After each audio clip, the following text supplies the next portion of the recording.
Hello everyone, DAV public school class 4th chapter number 1 Hindi का भाषा अभ्यास आज हम आप लोगों को रीड करा रहे हैं। तो ये देखिए, इसका पहला चैप्टर है भाषा अभ्यास का।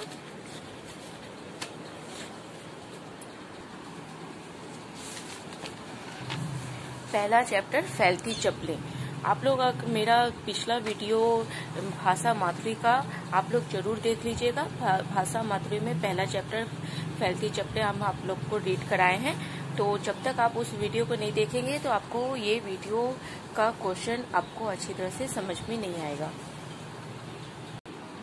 ये देखिए, चैप्टर 1 का पहला क्वेश्चन है चित्रकथा फैलती चप्पलें में इनमें से जो जो चीजें आई हैं उन पर आप टिक का निशान लगाइए। तो अगर आप वो चैप्टर पढ़े हैं भाषा मातृ का पहला फैलती चप्पलें, तो आपको उस स्टोरी में अच्छी तरह से पता होगा कि इनमें से किन किन चीजों का जिक्र उस स्टोरी में किया गया है। तो आप अच्छी तरह से आपको पता होगा और आप उसमें टिक का निशान लगा सकते हैं। तो जैसा कि ये चूड़ी का कोई जिक्र नहीं है फैलती चप्पलें में, इसलिए इसमें टिक का निशान नहीं लगेगा। रेलवे लाइन का जिक्र है, इसलिए इसमें टिक का निशान लगेगा।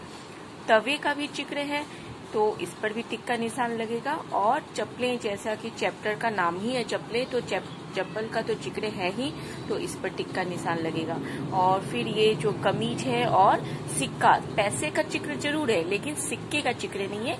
ये 100 रुपए का नोट का जिक्र है, कागज का जो नोट है उसका, इसलिए इसमें पैसे पर टिक नहीं लगेगा।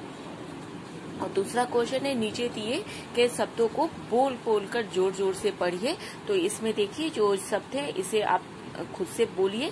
तो जो है जैसे जोड़ी, बढ़िया, बड़ी, छोर, बड़ा, इन सबको आप जोर जोर से बोलिए। इसका तीसरा क्वेश्चन है नीचे दिए गए चित्रों के वे नाम लिखिए जिसमें अड़ा व ढ आया हो। तो जैसे सीढ़ी है, पेड़ है और बूढ़ी औरत है। तो इसमें किस किस वर्ड में आपको अड़ा और ढ का प्रयोग होता है वो आपको खुद से लिखना है। तो सीढ़ी में ढक्कन ढ, पेड़ में अड़ा और बुढ़िया में ढ, ये इसमें आया है वर्ड। तो ये तीनों में दो में आपका ढ लगेगा और एक में अड़ा लगेगा। फिर कढ़ाई, नीचे कढ़ाई है, कढ़ाई में अड़ा, पढ़ाई में ढक्कन ढ, फिर जड़ में भी अड़ा का प्रयोग हुआ है। फिर चौथा क्वेश्चन है कि अड़ा और ढ वाले तीन शब्द लिखिए। तो जैसे अड़ा वाले शब्द पहले है तो आप इसमें पेड़, जड़ और जड़ाई लिखा है। आप कुछ और भी लिख सकते हैं, जो भी आपको अड़ा से संबंधित अगर आपको और आता हो तो वो आप तीन इसमें लिख सकते हैं। फिर ढक्कन ढ वाले शब्द जैसे ढोलक, ढक्कन, सीढ़ी, तो आप अपने तरफ से भी इसमें और जोड़ सकते हैं या जो आपको आता है इसको चेंज करके भी आप लिख सकते हैं। तो ढक्कन ढ वाले 3 शब्द और अड़ा वाले 3 शब्द आप देख लीजिए। फिर पांचवा क्वेश्चन है किन्हीं 2 चीजों के नाम लिखिए जिन्हें हम जोड़े में पहनते हैं। तो जैसे इसमें लिखा हुआ है क में चप्पल और ख में मोजा। तो आप जानते ही हैं चप्पल, जूते हमेशा जोड़े में पहने जाते हैं, मोजा हमेशा जोड़े में पहने जाते हैं, पायल जोड़े में पहनी जाती है, कान की बाली जोड़े में पहनी जाती है। तो ये सब आप अपने से सोचकर आप इस जगह नाम चेंज करके भी लिख सकते हैं और अपनी तरफ से भी सोच करके हम क्या क्या चीज जोड़े में पहनते हैं। ये छठा क्वेश्चन है नीचे दिए गए वाक्यों में से मोटे काले शब्दों को नीचे लिखिए। तो यहाँ पर दिया हुआ है पहला सुपंथी, मुझे प्लास्टिक की चप्पलों की एक नई जोड़ी चाहिए। तो इसे इस सेंटेंस में सुपंथी, प्लास्टिक और चप्पलों की जो 3 वर्ड है ये मोटे अक्षरों में लिखा है। और नीचे में दूसरा क्वेश्चन है हो गया सत्यानाश। हो गया सत्यानाश में सत्यानाश मोटे अक्षरों में लिखा है। तो आपको नीचे, और तीसरा है क्योंकि गर्म होने पर पटरियां फैलकर लंबी हो जाती हैं। तो इसमें क्योंकि मोटे वर्ड में लिखा है। तो आपको सुपंथी, प्लास्टिक, चप्पलें, सत्यानाश और क्योंकि, इन 5 नामों को आपको नीचे के कॉलम में लिखना है। तो जैसे देखिए इसमें लिखा हुआ है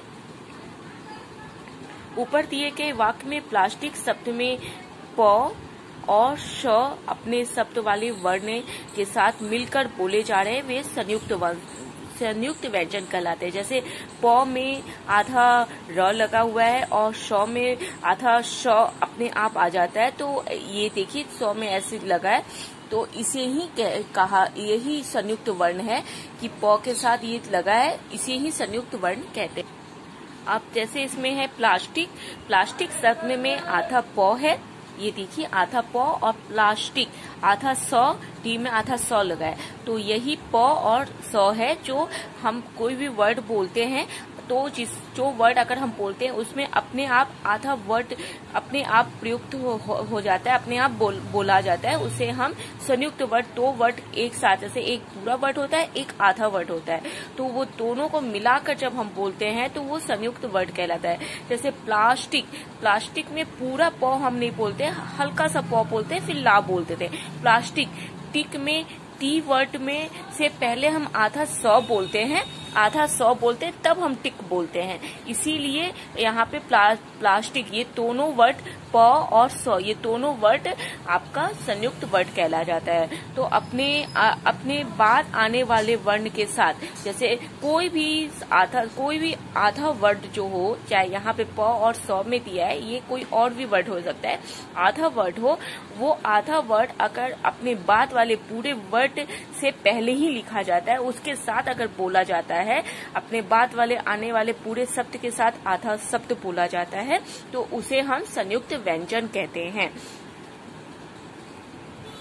जैसे चप्पलें, चप्पले में आधा प और पूरा प, एक आधा प अपने पूरे प को साथ में लेकर बोल रहा है, तो चप्पलें होता है। क्योंकि में आधा क य के साथ बोला जा रहा है, क्योंकि पूरा क नहीं बोल रहे हैं, यो के साथ हम आधा क को अटैच कर रहे हैं, इसलिए क्योंकि, तो ये आधा क और यो संयुक्त वर्ड है, आधा प और पूरा प संयुक्त वर्ड है। प्लास्टिक, प्लास्टिक में आधा प और ल संयुक्त वर्ड है, और यहाँ थोड़ा गलत लिखा हुआ है, किसी बच्चे का ये बुक है, तो यहाँ प्लास्टिक, प्लास्टिक में आधा स और ट पे एक ही मारी टी, ये दोनों संयुक्त वर्ड है, आधा स टी के साथ बोला जा रहा है, तो प्लास्टिक हुआ। सुपंती, सुपंती में आधा प, पूरा प और न, ये तीनों ही एक साथ बोल रहे हैं, सुपंती ला, तो ये संयुक्त वर्ड है, तो इसे संयुक्त वर्ड कहते हैं। जैसे इसमें है पूरा साफ लिखा हुआ है, ऊपर दिए गए वाक्य में प्लास्टिक शब्द में प और श अपने बाद वाले वर्ण के साथ मिलकर बोले जा रहे हैं, ये संयुक्त वर्ड है। अब आप नीचे दिए गए संयुक्त व्यंजन वाले शब्दों के समान तीन शब्द और लिखिए।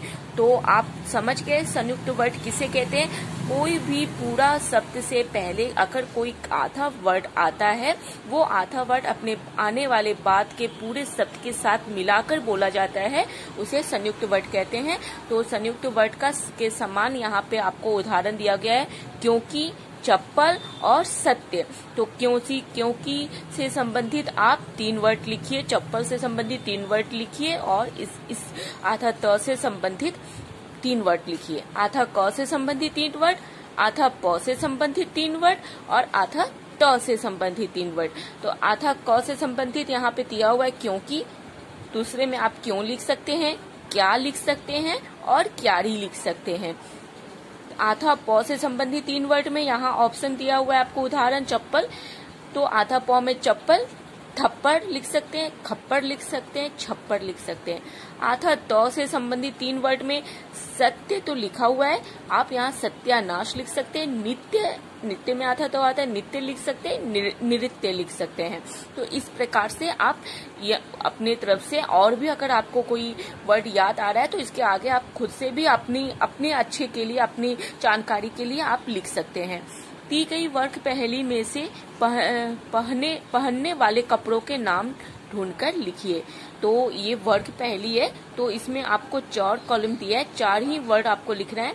तो जैसे फ्रॉक मिला के फ्रॉक हो गया, साड़ी मिला के साड़ी हो गया, कमीज मिलाकर कमीज हो गया, पगड़ी बकरी मिला के पकड़ी हो गया, लहंगा मिलाकर लहंगा हो गया। यहाँ पे 5 वर्ड दिया हुआ है, 5 में से आपको यहाँ पर 4 वर्ड लिखना है, फ्रॉक, कमीज, पगड़ी और साड़ी। ये हो गया। अब अगले पेज पे चलते हैं। ये 9वां क्वेश्चन है, ताप या आंच से जुड़े कई शब्द हैं जिनमें थोड़ा सा अंतर होता है, जैसे झुलसना, उबलना, गर्म होना, जलना, खौलना। तो ये सब चीज आग से रिलेटेड ही है, गर्म चीज से रिलेटेड है, जलने से रिलेटेड है, तपने से रिलेटेड है। तो झुलसता आदमी कब है? जब हम आग के पास जाते हैं या पानी में से गर्म भाप निकलता है, उस भाप के संपर्क में आते हैं तब भी हम झुलसते हैं, आग के संपर्क में आते हैं तब भी हम झुलसते हैं। तो ये हुआ। उबलना, पानी अगर डालते हैं वो भी आग की वजह से ही गर्म होकर और फिर ज्यादा टेम्परेचर बढ़ने पर वो उबलने लगता है, तो ये भी आग के संपर्क में आने पे होता है। गर्म होना, कोई भी चीज गर्म आग की वजह से ही होता है, तो आग से ही रिलेटेड गर्म होना है। जलना, आग पे ही कोई भी चीज, हम आग पे मेरा हाथ लगता है तो मेरा हाथ जलता है, ये भी आग से रिलेटेड है। खौलना, खौलता भी, कोई भी चीज हम खौलाते हैं, पानी हो या कोई भी चीज हो, तो वो भी आग की वजह से ही खौलता है। तो यहाँ ताप मतलब आग, आंच, इससे रिलेटेड जो चीज है उसमें है झुलसना, उबलना, गर्म होना, जलना और खौलना। ये सब चीज ताप और आंच से जुड़े हुए ही वर्ड हैं जो आप यहाँ पे देखिए। अब है, इसके नीचे है, अब आप ऊपर दिए गए शब्दों का उचित प्रयोग करते हुए खाली स्थान को भरिए। अब यहाँ पे 5 को वर्ड आपको दिया हुआ है, आग से रिलेटेड, आंच और ताप से रिलेटेड, उससे रिलेटेड आप उसमें कोई वर्ड बनाइए, सेंटेंस बनाइए। तो यहाँ पे सेंटेंस दिया हुआ है, जैसे क में है, भाप से मेरा हाथ। भाप से हाथ क्या होता है? पानी के ऊपर जब पानी खौलता है, भाप निकलता है, उसके ऊपर अगर हम अपना हाथ ले जाएं तो क्या होता है? वो जलता नहीं, वो झुलस जाता है। तो उसमें हम झुलसना ही लिखेंगे। तो ये भाप से मेरा हाथ झुलस गया। पानी गया है, पानी, इसमें से कौन सा वर्ड आप लगाएंगे? तो पानी खौल गया है। ताप में क्या होता है? खौल रहा है, तो खौल गया है। धूप में छत हो गई है, धूप में हमारी छत क्या हो जाती है? एकदम गर्म हो जाती है। तो धूप से भी छत गर्म होती है और आग से भी गर्म होती है, दोनों वजह से गर्म होती है, तो यहाँ पे गर्म लिखाएगा। सारे कागज जल गए, आग से हमारे सारे कागज जल गए। माँ ने आलू उबलने के लिए रख दिए आंच पर। तो ये सब वर्ड आप बना सकते हैं। अब ये 10वां क्वेश्चन है, नीचे दिए गए चित्रों के आधार पर एक एक वाक्य बनाइए। तो यहाँ चित्र आप देख रहे हैं, भाषा माधुरी आप रीड किए होंगे, तो वो उसमें आपको ये चित्र दिखा होगा कि दादी माँ चप्पल लेकर अपने पोते से क्या कहती है। तो वो वर्ड भी आप इसमें लिख सकते हैं या अपनी तरफ से भी कोई वर्ड बनाकर आप लिख सकते हैं।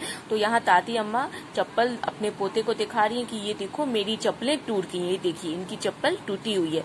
तो ये वर्ड आप बना सकते हैं। जैसे नीचे दिए के चित्रों के आधार पर एक एक वाक्य आप बनाइए। तो यहाँ पर है उसकी चप्पल टूट गई, तो यहाँ पर आप लिख सकते हैं ये देखो बेटा मेरी चप्पलें टूट गई। अब यहाँ क्या है? सुपंती चप्पल की दुकान पर चप्पलें लेने गया है। तो आप यहाँ लिख सकते हैं सुपंती ने अपनी दादी अम्मा के लिए चप्पलें खरीदी, नई चप्पलों की जोड़ी खरीदी। सुपंती ने चप्पल खरीद रहा है, ये वर्ड भी लिख सकते हैं। इसमें क्या है? दादी माँ जब चप्पल पहनती हैं, तो आप चैप्टर रीड किए होंगे तो आपको पता होगा भाषा माधुरी का फर्स्ट चैप्टर, कि जब वो नई चप्पलें खरीद कर अपनी दादी अम्मा को देता है, वो जब पहनती हैं तो सर पे हाथ रख लेती हैं कि ये क्या, चप्पलें तो छोटी हो गई। तो ये वर्ड आप लिख सकती हैं कि सुपंती बेटा चप्पलें तो छोटी हो गई। ये वर्ड वाक्य भी आप बना सकते हैं कि चप्पलें तो छोटी हो गई। अब वो चप्पलें को बड़े करने के लिए एक तरीका अपनाता है कि क्यों ना चप्पलों को तवे पर रखकर गर्म कर दिया जाए। तो गर्म करने के चक्कर में उसकी चप्पलें जलकर स्वाहा हो जाती हैं। तो आप ये लिख सकते हैं कि ये क्या, चप्पलें तो स्वाहा हो गई, गायब हो गई, जल गई। और ये आप लिख सकते हैं कि दादी अम्मा चप्पलें तो गायब हो गई। ये वाक्य भी सुपंती बोलता है। तो इस तरीके से आप चित्र के आधार पर वाक्य बना सकते हैं। अब यहाँ पे चैप्टर खत्म हो गया, पूरा फिनिश हो गया। तो चैप्टर भी फिनिश और इसकी चप्पलें भी फिनिश।